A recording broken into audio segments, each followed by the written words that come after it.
आंगनबाड़ी और आंगनबाड़ी में 1 घंटा ही काम कर रहे हैं। आंगनबाड़ी में 1 घंटा ही काम कर रहे हैं ना। मैंने खुद आदेश दिया कि आपको। बाल विकास मंत्री स्मृति ईरानी जी का यह विवादित बयान तो आपको याद ही होगा, और अब यही विवादित बयान चुनाव में मंत्री जी को भारी पड़ रहा है। तो क्या है पूरा मामला, आगे आपको डिटेल से बताएंगे, साथ में कुछ और महत्वपूर्ण खबरें। आंगनवाड़ी बहनें, हमारी मिड डे मील बनाने वाली बहनें, हमारी आशा वर्कर का मानदेय दुगना कर दिया जाएगा। आज अगर इन्हें 10,000 रुपया मिल रहा है, कितना हो जाएगा? 20,000 दुगना हो जाएगा।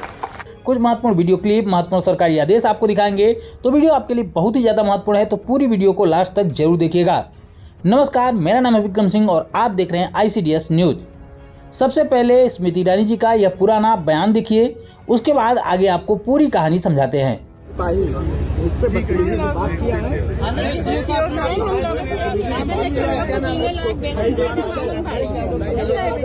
आंगनबाड़ी और आंगनबाड़ी में 1 घंटा ही काम कर रहे हैं ना। मैंने खुद आदेश दिया कि आपको आंगनबाड़ी छोड़ के और कोई काम नहीं करना। वो ऑनरेरियम भी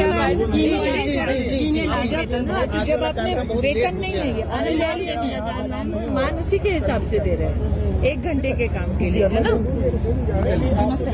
हालांकि यह बयान 1 से 2 साल पहले का है, जब एक आंगनवाड़ी बहन ने स्मृति ईरानी जी से मानदेय बढ़ाने की बात की थी। तो उसके जवाब में माननीय मंत्री जी ने यह विवादित बयान दिया था, जिसके बाद से पूरे देश में हंगामा हो गया था। पूरे देश की आंगनवाड़ी बहनों ने इसका जमकर विरोध किया था। लेकिन आपको बता दें कि एक बार फिर से उनका यह बयान चर्चा में है। बता दें कि मंत्री जी एक बार फिर से अमेठी से चुनाव लड़ने जा रही हैं, और जब मंत्री जी के संसदीय क्षेत्र अमेठी में बीजेपी की टीम प्रचार करने के लिए पहुंची, सर्वे करने के लिए पहुंची, तो यहां पर आंगनवाड़ी संगठन के लोगों ने उनका जमकर विरोध किया और कहा कि पिछले 5 सालों में आंगनवाड़ी बहनों के लिए, आंगनवाड़ी बहनों के हितों में कोई भी कार्य सांसद महोदय के द्वारा, माननीय मंत्री महोदया के द्वारा नहीं किया गया है। और साथ ही इस 1 घंटे वाले काम के बयान पर भी मंत्री जी का जमकर विरोध किया गया।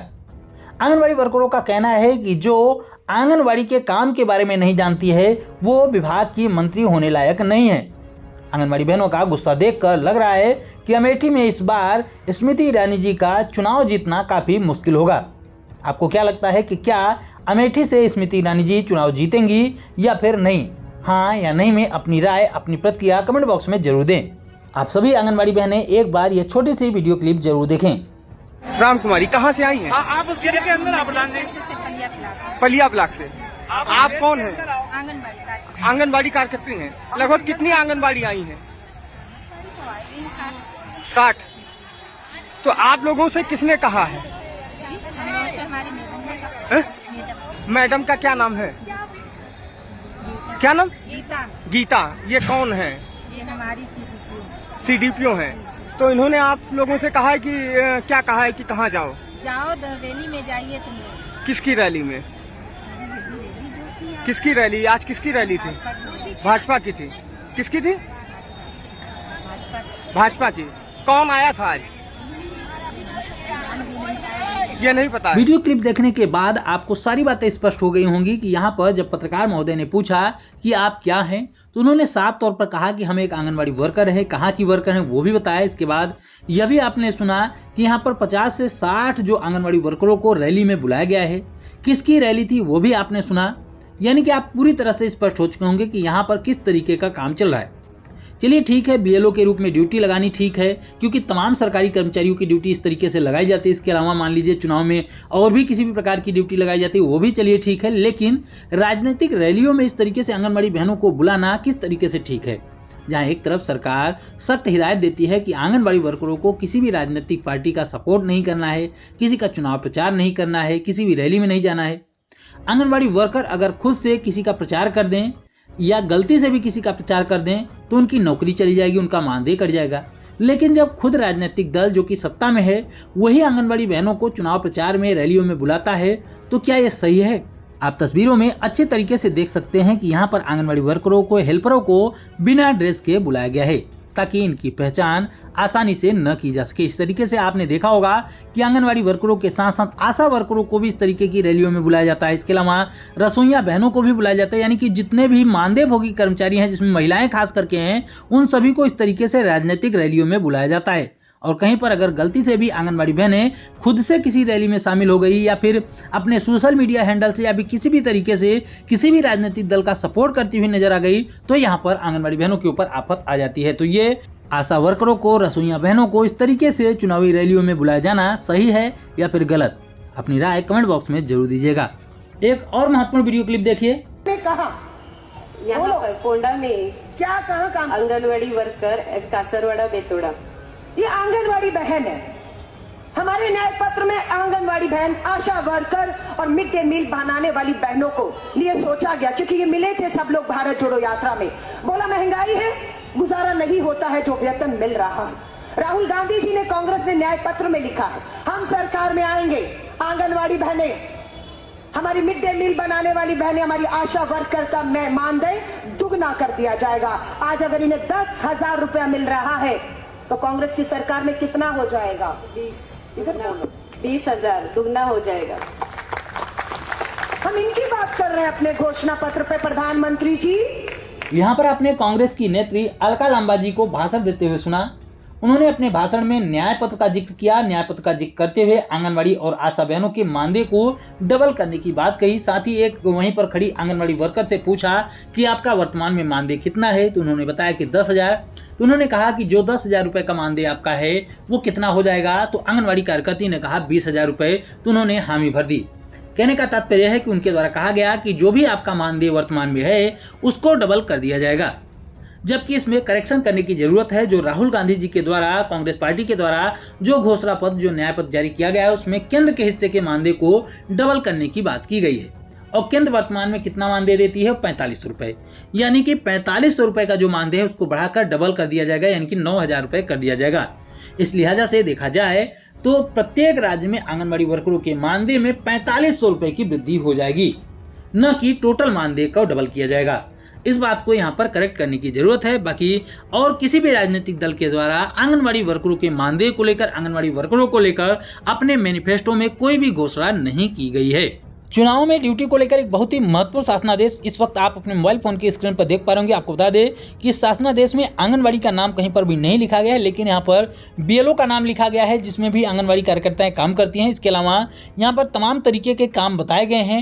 हो सकता है ऐसे कामों में आंगनबाड़ी बहनों को भी कहीं ना कहीं लगा दिया जाए, क्योंकि जब भी इस तरीके के कोई काम आते हैं तो निश्चित रूप से हमारी आंगनबाड़ी बहनों के कंधे पर एक जिम्मेदारी बढ़ जाती है।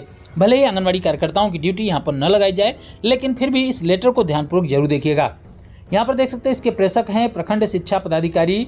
उसके बाद यहाँ पर देखिए कि 8/5/2024 को ये लेटर जारी किया गया है। इसका विषय देख सकते हैं कि लोकसभा आम चुनाव 2024 मतदान के अवसर पर कतार में लगे लोगों को पानी पिलाने एवं केंद्रों पर नियुक्त पदाधिकारी, मतदान जो पदाधिकारी हैं, कर्मी हैं, सुरक्षाकर्मी हैं एवं वॉलंटियर के लिए भोजन की व्यवस्था कराने के संबंध में, यानी कि पानी पिलाने और भोजन की व्यवस्था करने के संबंध में यह महत्वपूर्ण लेटर जारी किया गया है। यहाँ पर 4 पॉइंट्स बताए गए हैं। आइए चारों पॉइंट्स को देख लेते हैं।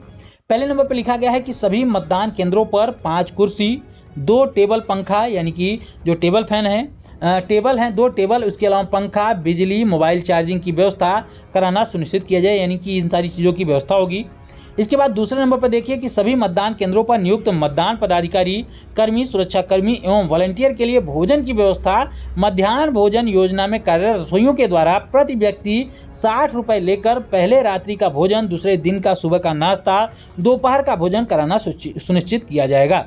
सभी मतदान केंद्रों पर कार्यरत रसोइयाँ एप्रन एवं कैप पहनकर भोजन का निर्माण करना सुनिश्चित करेंगी। यानी कि जो दूसरे पॉइंट पर बात लिखी गई वो रसोइया बहनों के लिए लिखी गई है कि 60 रुपये प्रति व्यक्ति के हिसाब से रसोइया बहनों को यहाँ पर पैसे दिए जाएंगे। और पैसे में किनको किनको भोजन बना कर देना है आप समझ सकते हैं यहाँ पर कि जो मतदान कर्मी हैं, वॉलंटियर हैं, सुरक्षाकर्मी हैं, यानी कि पुलिस वगैरह जो नियुक्त किए गए हैं, उन सभी के भोजन की व्यवस्था आपको करनी है। इसमें आप देख सकते हैं कि इसमें पहले रात्रि का भोजन, यानी कि जिस दिन मतदान होना है उसकी पहली रात्रि, यानी कि उसके पहले रात्रि को ही यहाँ पर अधिकारी आ जाते हैं तो उनके लिए भोजन, उसके बाद सुबह का नाश्ता, उसके बाद दोपहर का भोजन, इन पूरी चीज़ों की व्यवस्था जो है वो जो है रसोइया बहनों को करनी होगी। यानी कि रसोइया बहनें जो हैं एप्रन पहनकर, कैप पहनकर भोजन बनाने का काम करेंगी। उसके बाद तीसरे नंबर पर देखिए कि सभी मतदान केंद्रों पर बीएलओ के द्वारा नियुक्त 4 वॉलंटियर कतार में लगे मतदाता केंद्रों पर नियुक्त मतदान पदाधिकारी कर्मी सुरक्षा कर्मियों को नींबू पानी पिलाने का काम करेंगे। यानी कि जो बीएलओ हैं, बीएलओ के द्वारा 4 वॉलंटियर निर्धारित किए गए हैं। उन वॉलंटियर्स को यहाँ पर इस ड्यूटी में लगाया गया है कि जो मतदान पदाधिकारी हैं, कर्मी हैं, सुरक्षा कर्मी हैं, उन सभी को नींबू पानी पिलाया जाएगा। अब आप समझ पा रहे होंगे कि यहाँ पर कि बीएलओ के सहयोग के लिए जो है आंगनवाड़ी कार्यकर्ताओं की ड्यूटी लगाने को लेकर एक आदेश जारी किया गया था। तो हो सकता है आंगनवाड़ी कार्यकर्ताओं को भी वॉलंटियर के रूप में निर्धारित किया जाए, उसके बाद यहाँ पर उनको भी पानी पिलाने का, नींबू पानी पिलाने का कार्य दे दिया जाए। सभी नियुक्त वॉलंटियर को बीएलओ के द्वारा 100 रुपये की दर से भुगतान किया जाएगा। यानी कि जो वॉलंटियर निर्धारित किए जाएंगे उसमें आंगनवाड़ी कार्यकर्ताएं हो सकती हैं, नहीं भी हो सकती हैं। इसके अलावा किसी को भी वॉलंटियर निर्धारित किया जा सकता है। जिसको वॉलंटियर निर्धारित किया जाएगा उसके लिए बीएलओ जो है वो 100 रुपये के हिसाब से भुगतान करेंगे। और सभी मतदान केंद्रों पर शौचालय में साबुन और तौलियों की व्यवस्था करने की भी बात यहाँ पर की गई। इस तरीके से हम उम्मीद करते हैं कि हमारी आज की यह वीडियो आपके काम की रही होगी। वीडियो अगर पसंद आई हो तो वीडियो को लाइक जरूर करें, अपनी जैसी आंगनवाड़ी बहनों के साथ इस वीडियो को शेयर जरूर करें और आगे भी आंगनवाड़ी से जुड़ी हुई महत्वपूर्ण खबरों को पाने के लिए चैनल को जरूर सब्सक्राइब करें।